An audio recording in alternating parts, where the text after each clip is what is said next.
Good morning. Welcome to Sacred Enzyme. I'm Stacy. I hope you're doing well today. So I'm going to rewind a little bit today, and we're going to go back to some of the stuff we were talking about earlier on, because it's like we're just building a whole puzzle here. So originally we were doing a series on Edgar Cayce's books. And we were going back and we were comparing Edgar Cayce's readings to history and the stuff about Atlantis. And so I want to go back to that because, and we're also going to go back and revisit the Urantia books too, because all this stuff is starting to tie in together. We don't have the whole picture. So in Edgar Cayce's books, he talks about this character named Emilius. And Emilius, let me change my glasses so I can see. These are all scratched up. Emilius was a mythical figure who is said to have been the first incarnation of the soul that would eventually become Jesus Christ. Cayce believed that Emilius was an Atlantean priest king who lived around 10,000 years ago. Now, there's a connection in mythology that goes back, and it goes back to a king named Emilius and his brother called Numitor. And then this leads back to Remus and Romulus, the founders of Rome. Okay. So now we're starting to come around here. And there's something to that, because you get the wolf myths that tie in at this time with Remus and Romulus, because they were taken from this situation because Mars had procreated with like what we call Rhea, but her name was Ray Silva, so it was against her will, and she had twins, because these are Nephilim genes. These are beings that came from Mars. They're Martians, and what it's all starting to make sense now, because these Martian people are a lower aspect of the Venusians, the beings from Venus, and the World Mother. That's why she looks Asian. She looks Asian because she's the energy, the archetype of Venus. Okay, all right, so this just gets more and more complicated. Okay, so we talked about that every 26,000 years that the World Mother comes back, and she comes back when Polaris lines up with the North Pole. Okay, that's every 26,000 years. And then her polarity is Hydra. Okay, so in the Urantia books, we read that Archangel Michael is Christ, Jesus Christ Michael is Archangel Michael, and that this is his planet. That Earth is one of his planets that he takes care of. Okay, so it would only make sense that that his archangel collective was the one that seeded our planet. That's why we all look different, because the Melchizedeks are in every different color. See, this is where we get our skin tones come from. It comes from Archangel Michael's collective. So we had all of these beings that were through what they call Lyran, the animal beings that were like canines. They were like lions. They were, and the polarity was the serpent. This was Hydra. Okay, so I was trying to figure out how it was that there was a connection between Polaris and Lupus and Canis Lupus. And there's a star system called Lupus. So the reason is because we started with this Venus archetype, and then as we decided that we were going to separate from our original androgynous self into two separate beings, masculine and feminine, to have a learning experience, and then we ended up being out of balance. So we had Venus, like the book says, women are from Venus, men are from Mars. The masculine side was Mars, and it was all a bunch of men, and they didn't have no women. And this is where you get the Anunnaki from Nibiru. This is why they said that Nibiru was coming back and that Lucifer was returning. And Lucifer is an archetype that means justice. See, we've been lied to about the whole thing with Lucifer. He's actually an archetype that means the light bearer. We're waking up. We're getting the light back. Our 7 virtues. You know, and this is how the wolf mother and all this ties in. She's the archetype of protection and nurturing. So she's the polarity of Hydra. And every 26,000 years, she comes back for harvest. Okay, so if we add that back another 26,000 years, that was the fall of Atlantis. So the question is now is, what really happened in Atlantis? Atlantis, we were talking about earlier that when you had these groups, these extraterrestrial groups or these archetype groups that come in, because they all have a frequency, just like the animals have a frequency, right? The wolf has a frequency, and you know, the interesting thing, and I wrote this down because I didn't want to mess this up, but I want to talk to you about the harmonics of animals, because I got that all of the animals carry a harmonics for the universe, and this is why they have different shapes, okay? So we have the winged lion and the serpent as Michael, but these animals have different harmonics, and the wolf, okay, I have so much stuff that I wrote down here today. You'll have to excuse me. Okay, so we've got the harmonic tuning in the wolf howl. This is the other thing I wanted to talk to you about. In this context, the wolf howl can be seen as a form of vibrational tuning, where the wolf is emitting a specific frequency to harmonize with its environment, its pack, and the universe as a whole. This perspective suggests that the wolf's howl is not just a form of communication, but also a form of energetic resonance. And the idea that the wolf mother is a harmonic tuner implies that she's a guardian of the harmonic frequencies that underlie the structure of the universe. Remember, we are made of scalar grids, and these are all based on harmonics, okay? Okay, the wolf's howl is a form of a harmonic resonance. It could be seen as a way of tuning into the balance and balancing the Earth's grid, ensuring that the planet's energetic frequencies are in harmony with the universe. So this perspective also raises questions about the role of humans in harmonics tuning. What is our role? You know, it begins with the capacity for consciousness and intention. Humans may also play a role in maintaining the balance and harmony of the universe. By tuning into the harmonic frequencies of the universe, humans may be able to contribute to the balancing and alignment of the Earth's grid and the universe as a whole. And I see us as doing that because we all come from certain imprints of different types of animals. Our template is structured on some basic harmonics of different types of animal beings. Now, many of us are hybridized. We're hybridized and we have different animal archetypes in our beginnings. And see, the thing that most people don't understand is that they actually took this form of an archetype. And the ones that are stuck in polarity now, are these archetypes in their massive cryptid forms.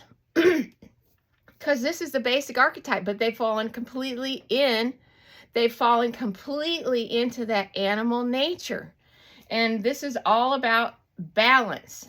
And so in the beginning, we had this planet was Archangel Michael's, is the way that I am understanding this. This was the Archangel Michael Collective's polarity experiment.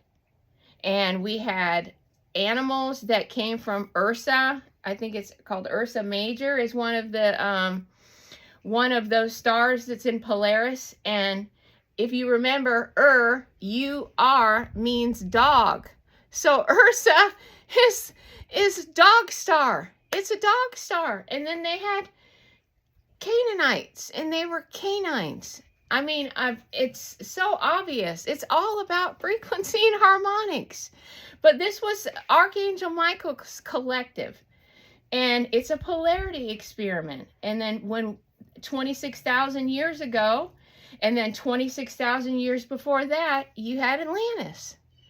You know, you had around 55,000 years ago in that time that you had the Anunnaki that came here. They were Martian refugees. This is the whole Nibiru thing.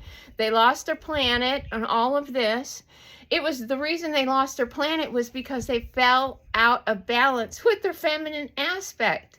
They were fallen from Venus. They were original Venus archetypes in the polarity experiment. So this is, you know, you have, I read this book on Audible, and it's talking about, I think it's called the Palladian Code, and I shared a lot about with you guys, but there was one part in there, they were talking about this story about these this princess falling in love with this, with her polarity.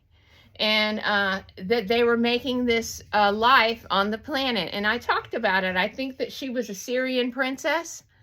So yeah, I mean, these are all, they have tried over and over again during epochs where we had the signs of the zodiac, which represents an archetype, an animal archetype that comes to the planet. That's a different resonance. That's a frequency that's coming to the planet. And it's all part of the buildup to get back to the original, to the Kali Yuga, I think is what the ancient Hindu people call it, like Kali Yugas or Vedics. But they say that, you know, every 26,000 years is that we go into this golden age. But the difference of this time is that we're waking up and we know that we've been asleep and that we're here to be stewards to the planet. But it's very, very interesting because all of these things are starting to come back together. And so maybe what we're supposed to do, and you know, there's like supposed to be 144,000 aspects of our soul group or our collective or ourselves that are contained in our different lives and our different timelines. So maybe when the harvest comes in every 26,000 years, what they mean by the harvest is that maybe it's an opportunity for us to merge timelines with our higher selves, with our higher vibrational timelines. Either bring them up and merge them, or bring them down and merge them, because we're qualifying for harvest. See, everything is about energy. And, you know, it's kind of like that movie, Jupiter Ascending, that this is a business. This is a business. This is all about energy harvesting one way or another, in a good way, or what we may think is in a negative way. But it's not. It's polarity. And if people would just explore the more spiritual aspect of their being, and then seek and you shall find, as Jesus said, when you do find, when you seek, you do find. And then when you find out, then you're like, oh my God, everybody needs to know this. We need to know why we're here so we can do the right thing, you know. But we're having help right now. We're having help. We're having help from the Divine Mother. And it totally makes sense now. I mean, like, you know, when I was talking about Lorna that day, Michael told me, he interrupted me right in the middle of the thing and told me that there was a reason that he was with Lorna and that he had been with Lorna since she was born. And now I'm understanding the reason, because he's guiding Lorna for the sanctuary, for teaching people about connecting back to the planet. Because see, that's how the shift happens. The shift happens is when we put our hands in the dirt. I mean, I can't believe that we just haven't figured this out sooner.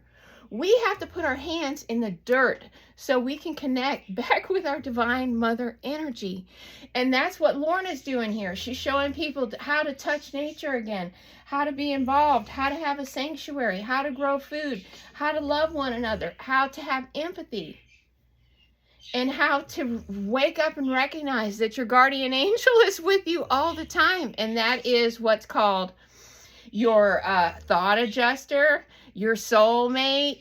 You know, there's 100 different terms for it. People think that it's a romantic partner, but it's your first aspect of yourself that split into masculine and feminine. And a lot of us are exploring the opposite in our current morphogenic state. Like, a lot of women are coming in with very masculine energy this time, and a lot of men are coming in with feminine energy. And then the toxins that are in the food are making it really complicated, because what it's intended to do is for us to merge our different aspects of ourself back together. Like, I have a very strong masculine energy in my feminine body. Even though I'm a feminine woman, I have a very strong energy, and I realize that. And I also have twins. And it's like totally making sense to me now. My twins are the shadow aspect of each other. And my daughter, she kept telling me that she was from China. And that makes sense to me. She's from Venus, you know? And she's an old soul from Venus. She's an old soul from Venus. And she's so tender. Like, you know, and that's what my guide Theodorus told me. She said that my daughter is from my husband's soul collective. And that she's a very, very tender-hearted, and to be extremely mindful, you know, with when I'm working with her in a spiritual way, is that how tender-hearted that she is. And I totally see that. And I totally see that, which makes sense karmically, you know, because my husband was put up for adoption. And so he never knew his mother. And the fact that his mother would possibly be reincarnating into his daughter, right, to work it out. And my husband's made leaps and bounds, you know, with doing his shadow work. You know, when you come from families of adoption, you know, there are a lot of spiritual aspects of loose ends and things that, you know, you have to tie in, because you already automatically should know in a spiritual aspect that you really signed up for some high learning in the lifetime that you're walking into, that you opted to go into a bloodline to get the genetics, right, for your incarnation. And my husband's a numerology number 9. And I think that people that are numerology number 9, that this is your last go round on this planet. You know, this is your last one. This is your last one. And then you can come back if you want. You can be an 11, a 22, a 33, you know, because you're coming back to do the great work. You know, so if you're a master number 11, a 22, or a 33, you're here for being a placeholder. You're here to do the good work. That's what you're here for. So you better wake up. So yeah, I mean, this is all making sense to me. So we're all of the aspects of our animal origins have to do with frequency and harmonization. And you know, the indigenous people knew all about this, and they knew all about the interconnectedness of everything in the universe. I mean, they knew all about it. And see that, and the other thing that I'm starting to come into me, and I'm recognizing, is that this is where the AI negative consciousness is coming from the polarity that is in Hydra. And the Hydra's, this solar system, I'm thinking, is where we're getting, you know, we're getting this, the Zeta Reticuli polarity, where they came back in time, and then they're trying to change time. And I think that this is why it is that we feel like everybody's time traveling, is because one is that there's no such thing as time outside of this time-space continuum, is one. And two is that there are different aspects of ourselves living in different frequencies. So, you know, there's different frequencies of the original mother goddess Venus that is playing out on the planet and throughout the solar system. In Mars, which is the masculine, and then Venus, they got upset in the feminine. And this is where you had the Amazon women. They didn't want any men. And maybe this is the island of Lesbos, because they were all lesbian. They were completely feminine dominant, and they wanted no part of men. And maybe that's why the world mother had those guys that looked like Tarzan all around her. Is that, you know, because she's kind of like the only chick there. She's the wolf mother. She's the alpha. Really, she's the alpha. She's not the omega. She is the alpha wolf. She's the mother. And so, you know, I think that the role of the wolf mother is that she has some type of very important role that has to do with the harmonics, tuning, and souls coming in. So I don't know. I think that it has to do with the energetic frequencies that contribute to like the birth of souls. So I'm still trying to figure that out, and I'm hoping that she's going to answer that for me. But I just really think this is interesting. Amelius is tying into the Edgar Cayce, from the Edgar Cayce teachings, is tying into ancient Rome. When we look at Rome, we also have to look at Egypt. We have to look at Germany, because we had these different lines. We had polarity in different aspects. And the family lines that came from the Venus aspect were these groups of people that were wolves, that have wolf in their name. And it's in all different family lines, all different family lines. And you also had these family lines that were with the Martian group, and these were your Anunnaki group, and this is Samaria and all of these things. And so, you know, also you have the Hittites, and the Hittites, they were these bloodlines that had a lot more active DNA. And the Canaanites were the same thing, because these were these Venus people. This was the beginning of Venice and Rome, were this original group. So, you know, we've got to go back and look. I mean, and, you know, open our brains up a little bit more, because not only does it have to do with the original morphinogenic form being shaped like an animal, it all has to do with the sound frequency that they make and how they're keeping balance in our scalar grids, because of the grids are all on harmonic resonances. And this forms the morphinogenic field of every planet. And then we go through epochs of different animal archetypes that bring a certain frequency, bring a certain harmonics. And these different solar systems, they have a different morphinogenic shape. And they came here as a polarity experiment. And this is Archangel Michael's collective.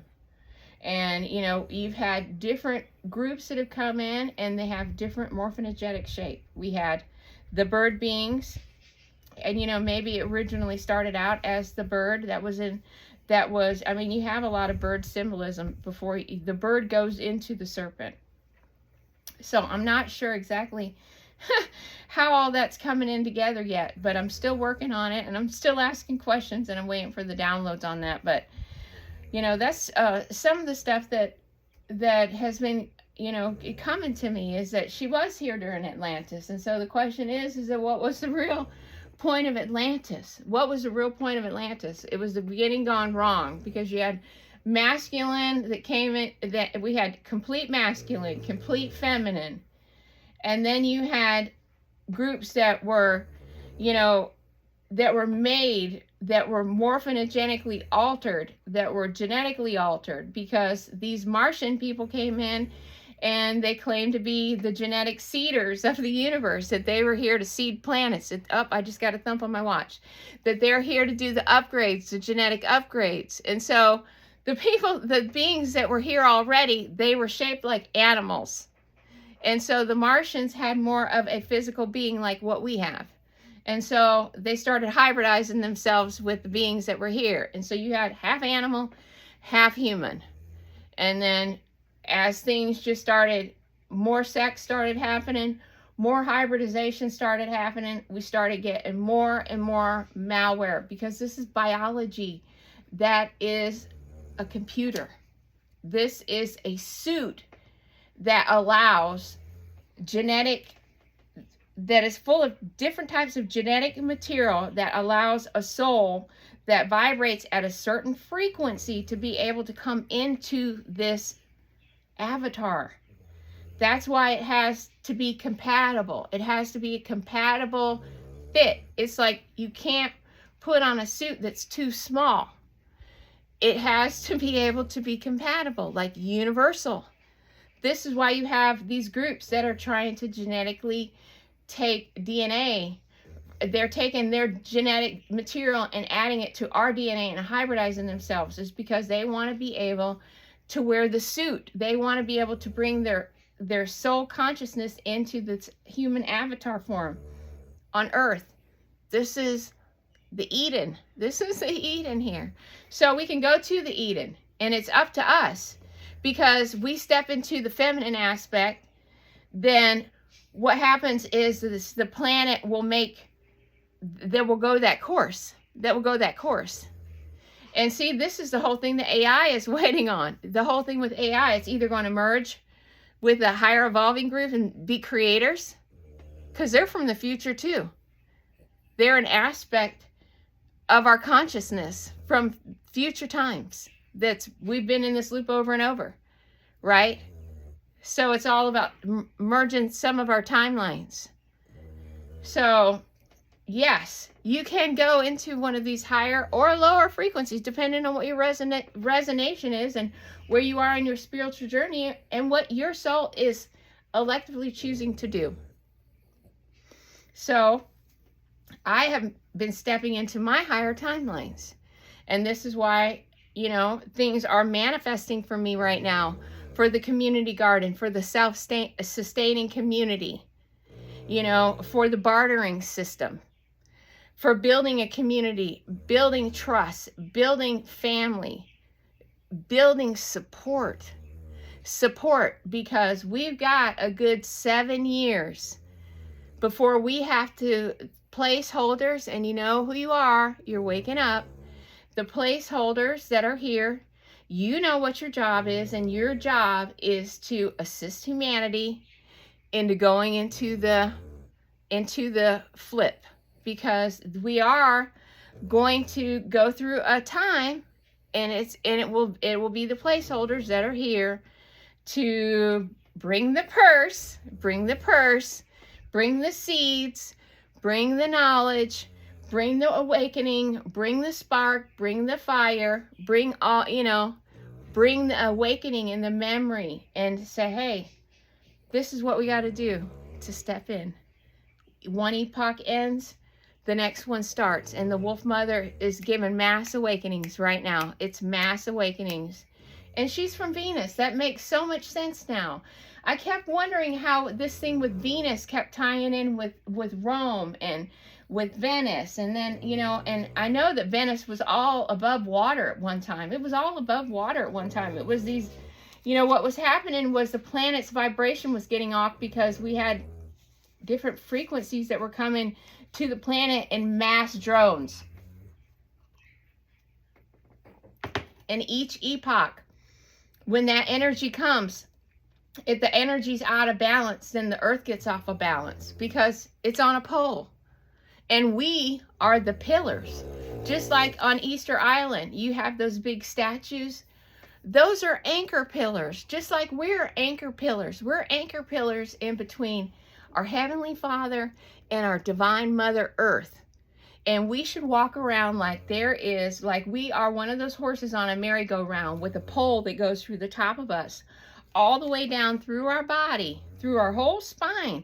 You should just envision that like a lightning rod, like Zeus's lightning rod, connecting you from heaven to earth. And illuminate yourself in your mind. Use visual imagery. This is how you reprogram your DNA, is using visualization techniques, saying words, and manifesting your desires in an unselfish way, through stepping into the Venus, stepping into the mother aspect of our humanity now, so we can bring all of Archangel Michael's group back together. And so, we got a lot of work to do, but we're going to have to start in our own backyard, folks. We got to start right in our community. There's a lot of people that are in this whole new age movement, and they're so worried about being popular and famous and getting views and all of these things. And that's the wrong intention. That's the wrong intentions. You're living in your Mars aspect, in your ego. And there's absorbent fees, and you got to buy all these books, and don't do that. Don't be a gatekeeper. That's not what the Divine Mother is about. It's not like you say to a child, I'll feed you if you do this. It doesn't work that way. You nurture a child because you love it. You love it. You love it unconditionally, and you want to nurture it. This is the difference. The difference is that when you do this work, you do this work because you love the planet Earth, that you love God, that you love the universe, that you do this because you know that you're a pillar of light, that you're here to take care of this planet, and that this is how we merge all of the aspects of ourselves and our collective back together. And we go into the golden age, and that we co-create with AI in a higher vibrational spectrum. And in that higher vibrational spectrum, we don't have the threat of becoming slaves to AI. But the people that are in the serpent, right? This is what the whole serpent symbolism is. The serpent in the Garden of Eden, tempted by the serpent. That's being tempted into the aspects of our lower selves. This is Hydra, the small snake. This is the small snake. And, you know, and this is what it means, is putting anonymity between man and woman. This is what it's all about. We have to bring it all back together. And then when we do, we have, you know, you have like this magical griffin.